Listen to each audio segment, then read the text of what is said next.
فرمان آخری نبی صلی اللہ علیہ وآلہ وسلم، جس نے حج کیا اور فحش کلامی یعنی بے حیائی کی بات نہ کی اور فسق نہ کیا تو وہ گناہوں سے پاک ہو کر ایسا لوٹا جیسے اس دن کے ماں کے پیٹ سے پیدا ہوا ہو۔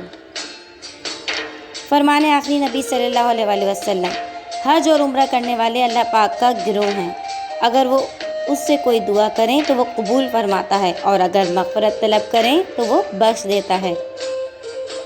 فرمان آخری نبی صلی اللہ علیہ وآلہ وسلم، جو شخص اپنے گھر سے حج یا عمرہ کرنے کے لیے نکلے اور فوت ہو جائے تو قیامت تک اسے حج اور عمرہ کرنے کا اجر دیا جاتا رہے گا۔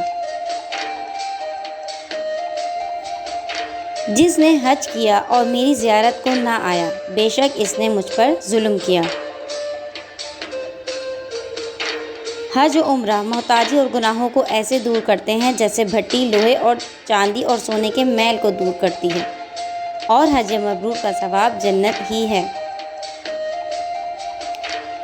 جو شخص حج کا ارادہ کرے تو پھر جلد اس کو پورا کرے۔ کعبہ شریف کی طرف دیکھنا بھی عبادت ہے۔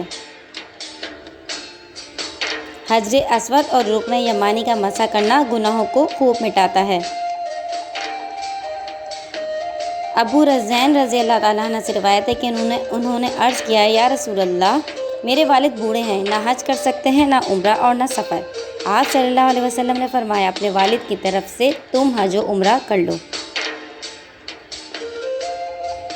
فرمان آخری نبی صلی اللہ علیہ وسلم، 5 جانور وہ ہیں جنہیں احرام میں بھی مارنے پر گناہ نہیں: کوا، چوہا، چیل، بچھو، کتا۔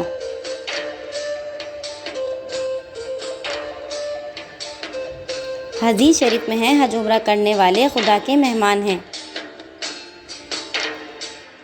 فرمان آخری نبی صلی اللہ علیہ وآلہ وسلم، حج اور عمرہ محتاجی اور گناہوں کو ایسے دور کرتے ہیں جیسے بھٹی لوہے اور چاندی اور سونے کے میل کو دور کرتی ہے، اور حج مبرور کا ثواب جنت ہی ہے۔